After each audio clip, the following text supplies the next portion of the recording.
Alright, today I'm going to be talking about Headnode. So this is the first rev of Headnode that I helped design. This was update based on the second version battery pack architecture that involves our BPS boards, which is both Headnode and our module boards. A board called Power Board, which takes the battery pack power and steps it down to 12 volts. And then Precharge, which helps to slowly bleed voltage into the motors so that it doesn't blow up in series. So the way that Headnode and module board work is to maintain battery safety, have different requirements you have to follow. Each module board covers one module of batteries. So we have 35 batteries in parallel. They're just lithium-ion batteries, 3.7 volt nominal voltage. And then we have 34 of those in parallel, and then we have 35 of those modules in series. So then that adds up to about 140 volts of a nominal total between start of the first module all the way to the end of it. So on top of each module in the pack, we have a module board, and that helps to monitor over voltage, under voltage, and over temperature faults. These faults are used with comparators to check on the hardware side, and then we have a voltage reference that's used with microcontrollers on the module boards to check the software. Both the hardware and the software check have to come back without a fault, make sure that we can turn the battery pack on and start using power from it. So whenever we get the good to go and we don't have the external kill switch pressed, we don't have any hardware or software faults on the module boards, and the car is ready to be turned on, and it's monitoring this, then we know we're good to go, and Headnode can close the battery pack relay, positive, negative, charge relays inside the battery pack to conduct that power through power board to then power the rest. So there's a lot of things going on. This one's a little more complicated than what I worked on before, both as you can see with what's on it and also the architecture in the car. So I'm just going to do my best to try and explain how everything works together and also step through changes we made with this board and how it's benefited the solar car. So I have the PCB here. I'll come back to this and talk about some changes we made from the previous rev. We actually did just create a new 4-layer board for this since we changed so much, just to keep the layout clean, but there's still a lot going on. So since there's more going on in the schematic here, you can see we have 1, 2, 3, 4, 5, 6, 7, 8, 9 schematic pages total. Technically 8 with parts on it. This top level page just uses ports and Altium to manage the different pages. So we have input and output ports. So for example, on the connectors page, you can see some of the charging signals that are incoming or outgoing from other schematic pages. It's just an easy way to keep track of things. It's a good way to also make sure that we don't forget any ports and that they're all going to have nets assigned to them when we go for the PCB layout too. But probably a little easier to just go through the schematic. So I'm going to skip interface page for a minute and start with the connector page. So this page has all the connectors for the board and our general power circuit. You can see here that, whoops, little zoomed out. I can try not to do that again. So you can see here with the circuit, it's pretty similar to what we have for application boards. You can see here we have a reverse polarity protection MOSFET here with this PMOS. It is a larger package because the current draw on those relays. So there's relays on the board to apply 12 volts to power the pack relay. So there's relays that power relays, and they draw a lot of current. We ended up changing that on the second rev that I'm going to talk about in another video because they just we have a fuse, we have a capacitor to split out that line. We update this later to be a little better, standardize it. We have a fuse blown circuit. All this stuff is very similar to what we had before, but we standardize it. So I can talk about it, or you can just see my other. All the connectors are pretty straightforward here. We either use megafit connectors for the relay control lines. We call them, so like I said, we have 3 relays that are powered from Headnode, the positive and negative terminals, and also a charge relay used external charging charging. So, and that was a big part of the architecture change too. I guess before this, we had this relay controls on precharge, and we decided to move it to Headnode because it'd be manage and control. So what we're gonna do now is, yeah, there's really not much more else on this. I mean, you can see the ports going in and out. I guess the different connectors, I can talk about maybe some different pieces of the car, or the board that are related to the rest of the pack in the car. So up here we have the module board interface. So we have a 4-pin connector, and it supplies 12 volts and ground, and it also has a analog fault out. So that analog fault out is basically the hardware fault line that goes through each module board, and it's ANDed together. So it's supplied with a 5-volt signal through a linear regulator on Headnode, and then it goes to module board number 1 at the start of the battery pack, where our ground is, on that first technical ground for the pack, and it gives it 5 volts going in. So then that module board will check, hey, are we in the right voltage range, and are we under temperature so that we will not fall? And then it uses comparators to check that, and then as long as those signals are all ANDed together with the analog fault coming from Headnode, then it will AND a logic high or a 5-volt signal going out of the first module board in a second. So then it starts to daisy chain through all of them, and then let's say in module 16 there's a fault. Maybe we are under voltage and our pack is running low because we've been driving for too long. Well, then module board 16 would output a logic level low or ground, 0 volts. So then every module board after this would have a hardware fault, and then we would not be able to drive the relays and the battery. We would not be able to pull power from our main battery pack. And so I guess one thing maybe that's a little confusing, how are we powering these boards without the battery pack? So we have a supplemental battery pack that's about 30 volts. That's maybe the size of like this big. It's not as big as the whole battery pack. It's not meant to be used for very long, but that is powered through power board. And then when we turn the car on, we are in what we call a safe state, where we are able to monitor the state of the battery but not use the battery pack. And so BPS, so both Headnode and the module boards are powered through this, and they're getting that power through power board. And then pretty much there's a signal that when we're good to switch, Headnode will send a signal to precharge and power board, say, hey, we close the relays in the battery pack, you can start pulling current from the battery pack, and we switch over to full car. For the external kill, so this is labeled wrong on this connector. So this is for the analog fault return line. So this will be coming from the very last module board that snakes all the way through the battery packs at module board number 35.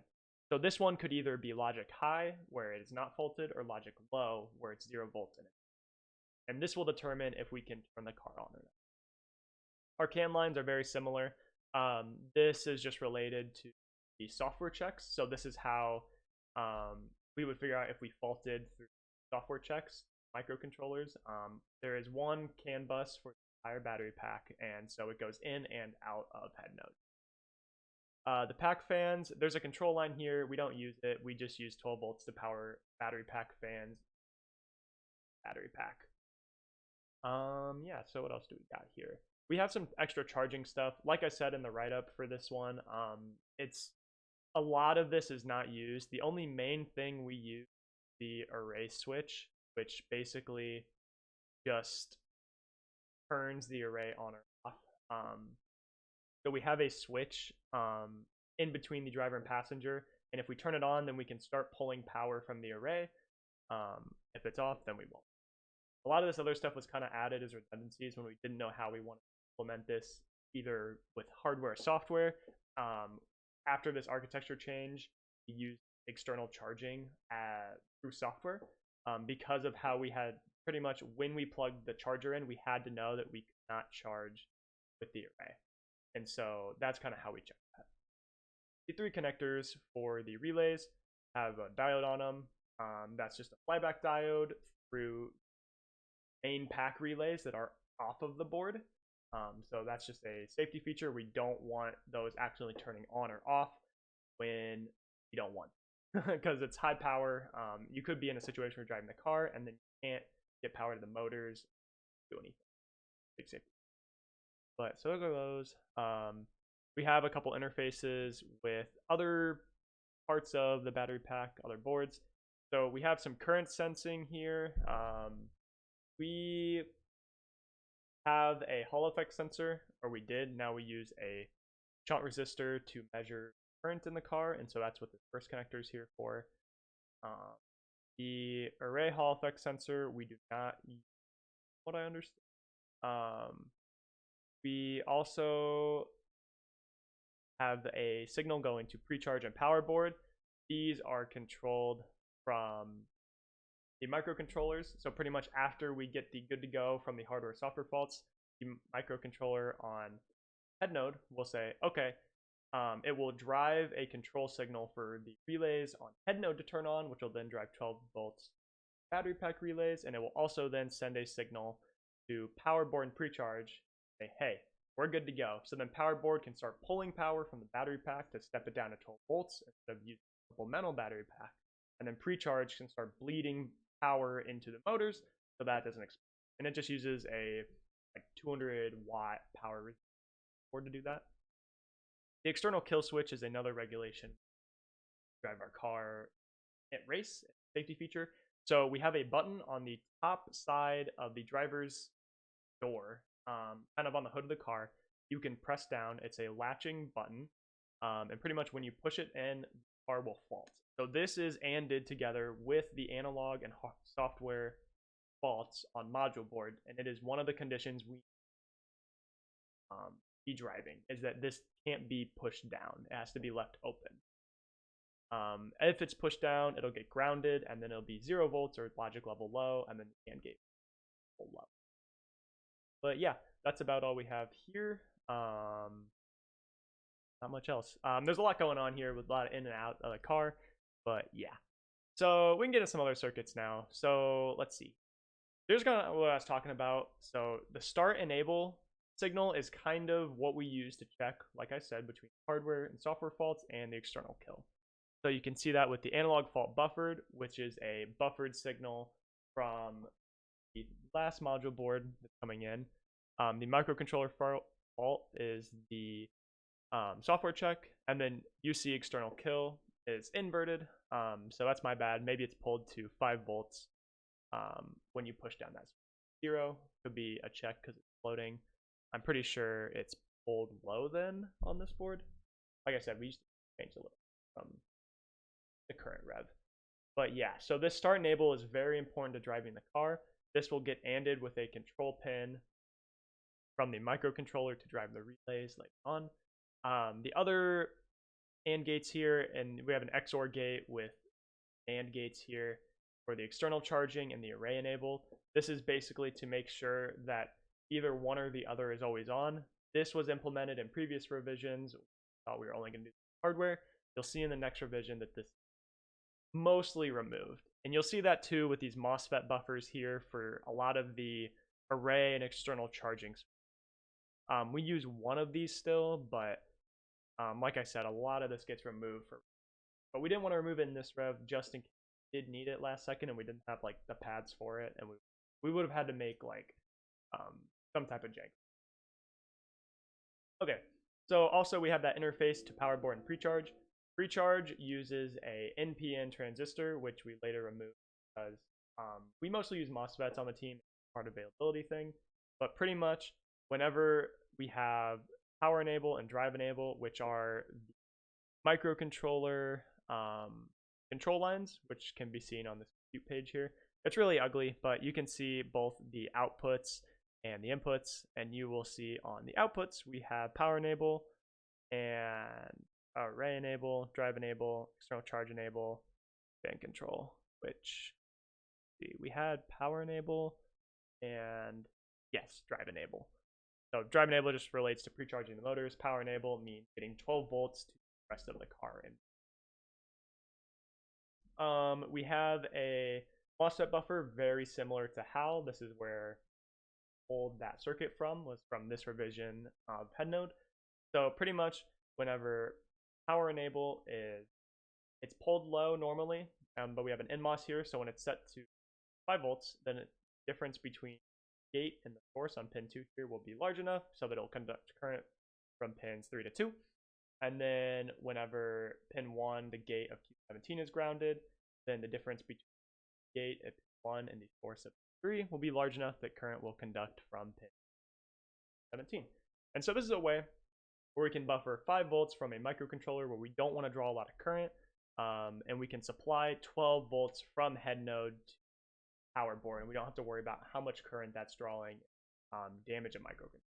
That microcontroller dies, then we won't be able to provide the logic signals to power the relays, and then battery pack turns. We later moved this. We buffer instead a current revision. We buffer 5 volts instead of the full 12, and this is now buffered up to 12 on power board, just so they can kind of clean up that signal and it's not buffered before getting to that board. Figured that was a good idea. That's about all we got there. This page is a little easier to see.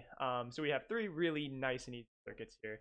We'll start at the top and go through. So like I said, we have another BJT here. This is something that got rid of in the next revision. I was just annoyed having 2 NPN transistors in like the whole car, so I got rid of them, partly to spite the old manager. But yeah, so we had this return line coming from module board number 35. Like I said, this could be logic high and be no faulted with 5 volts, or it could be low, it could be faulted with 0. So you know, we can see here analog fault buffer would go back into here. So you can see here that we have a pull down resistor where it will be grounded by default until this is turned on and it's good. So this is a safe state to make sure if anything was disconnected or having any issues with the return line, we would be pulled low by default.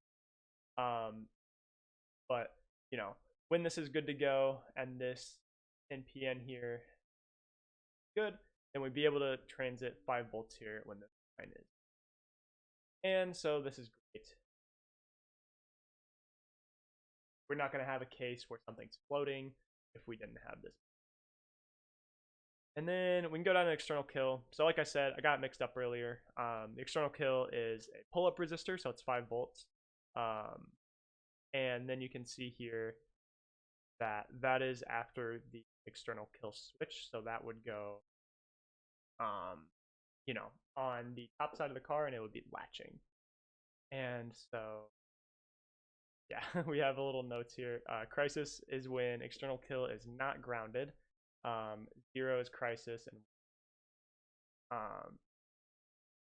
but so the last thing here is this fault line driver, and so this is the analog fault output from Headnode. So this is going to module board number 1. Like I said, logic level high is good to go state, so it's 5 volts. We have a 0 ohm jumper resistor in here just for testing purposes. If something wasn't working like we did, we didn't want to have this line where we couldn't desolder a 0 ohm resistor. This is something that was later removed through about a year of testing, confirmed that it's fine. So you'll see this go away. Here is all our inputs and outputs and CAN lines for the microcontroller. You'll notice that the schematic blocks for these are really ugly to look at. This is something else we change in the future. I kind of talked about the outputs here, but I can just kind of go through and talk about some of these. So we have a CAN high and a CAN low. Like I said, this goes in and out of every board we have in the car. Battery pack is CAN bus. So we have the analog fault buffer, which is that buffered line from up here after the NPN transistor. We have the external kill line, like I mentioned before. The external charge switch, that's an input taken from a switch drivers to determine if we're externally charging. Like I said, we don't use this anymore. We just have a charging signal with hardware with the array. The power board sense, that's something that was going to be an input from power board to current draw of it. That's something we didn't end up using. The relay currents here, we also did not use. That was just something extra we wanted to monitor. And then the pack and array current we. So the outputs are pretty straightforward. So we have the positive, negative, and charge relay enable. So these are signals that are ANDed with start enable signal. So basically, so it'll say, the microcontroller will determine when the positive, negative, and charge relay in that order on. They are turned on 200 milliseconds apart, and pretty much the other faults have to all be where we don't have any faults and the external kill is not pressed. Yeah. And then we also have the power enable, the drive enable, which go to power board and pre-charge respectively, array enable, and external charge enable. So those were the software controls microcontroller, which we do a lot of that through CAN now. But yeah, and then the fan control line, we also don't. That was just something if we want to turn the fans on. They just use that static 12-volt line to power.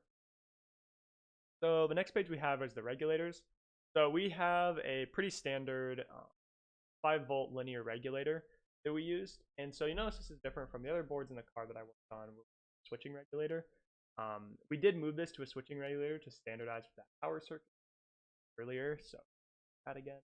The 2.5 volt reference was something that was included previously, I think, as a reference for module boards. This is something that we did not use on this revision. Moved on the after we changed the architecture up and kind of got some. So I'm going to skip this page first. Before we talk about the relays, I want to talk about the relay logic. So this is what I was talking about, where we use start enable, which checks faults in the car and to make sure that the external kill switch outside the car is not down, emergency car, and then we also have those software microcontroller enable signals. So when both of these are on, they get ANDed together and can get either sent to powered and drive by the relays or the power switch. So we added 0 ohm jumpers in here because during this revision, we wanted to experiment with using this power switch IC, which would pretty much simplify this entire relay circuit. And you'll see a little bit more of that in the next revision. But that's kind of why we had these 0 ohm jumpers go to 2 different output ports. Do not use them both at the same time. You also notice here that we have 2 pull down resistors on both of these lines. So when things are floating or turning on, these will be grounded and this output will not output 5 volts. This is a safety feature because this directly goes to circuits that will then output 12 volts to drive the battery pack relays. And whenever those get 12 volts to inductors, they're going to close those relays down and then the battery pack will be live. Even if we don't send a signal to the power board, they'll start pulling that current in. Relays will close, and that is a safety risk. So something we included. And the circuit's the same for each of the 3 relays. It's just copy paste different ports on them. But yeah, so in the relays here, we have a pretty standard buffer circuit here with, so this would be when it's high, like we saw here. When a logic level high is on or good, it'll be 5 volt output here. So we kind of treat this similar to like we would a microcontroller enable pin. It's also coming straight from an AND gate, so we need to buffer it because we don't want to pull too much current from that IC or it's going to burn up or get damaged. And that won't last, whether we're doing. But yeah, so, same circuit I've talked about a million times here. We have a capacitor here out. We also have flyback diodes, D4, prevent current going the wrong direction and getting mixed up on dissipation. And then we have these relays here. So, and this route of the board, the first one for the architecture change, did use relays to power the relays. And so whenever we buffered this 12 volt line here through the inductor, then this relay would close and then it would directly conduct 12 volts that came into the board to the control line, which are outputted from the board and go directly to the battery pack.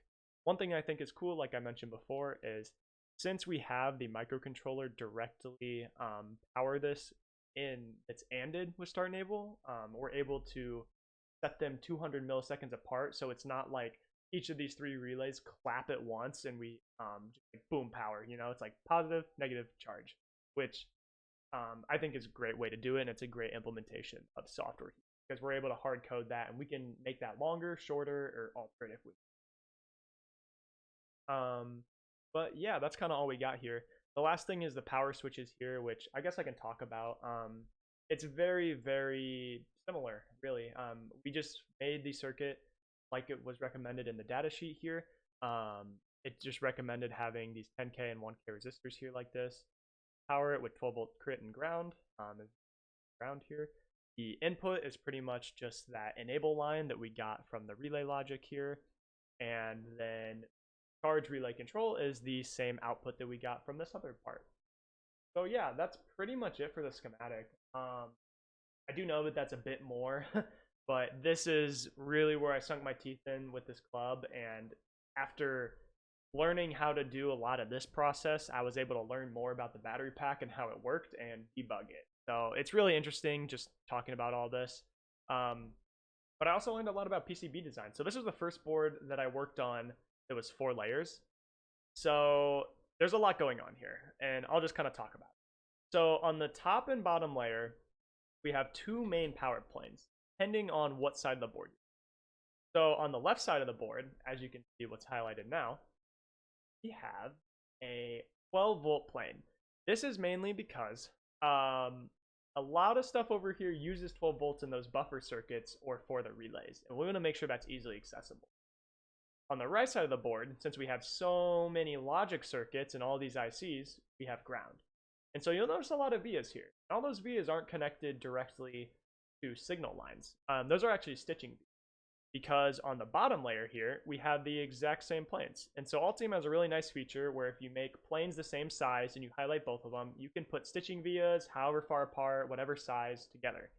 It's kind of annoying to regenerate, but it was really nice to use for here because we didn't have to worry about islands between these traces on the top and bottom of the board. On the third layer, I'm pretty sure we have like a 5-volt line. Yeah, so after that linear regulator, we put it into the second layer here. And then on the third layer, we have a ground layer across the entire board. So getting rid of these, just to kind of talk about some of the layout choices. What I was taught with the manager at BPS at the time was we tried to make horizontal layers on the top of the board, and you can see those in the red. And so you can kind of see how we match that, like especially across the microcontroller here where we had lots of things going on.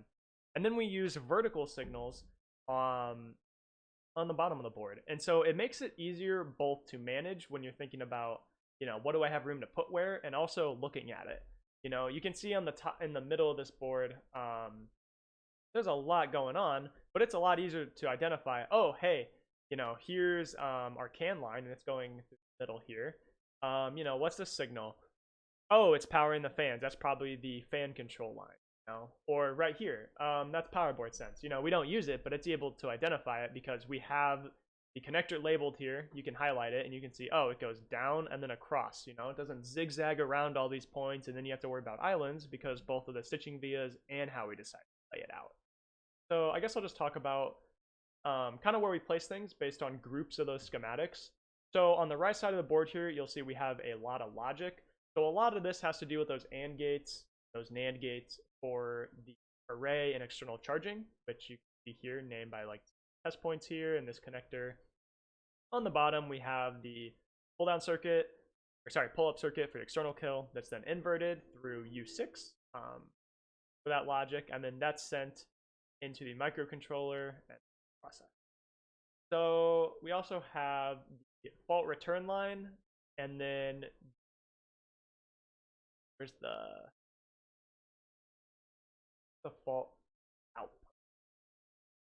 I think it's just on this module board. Yeah, that's right. So we have both of the module board connectors here, and those will go to module board number 1. We should have the, yeah.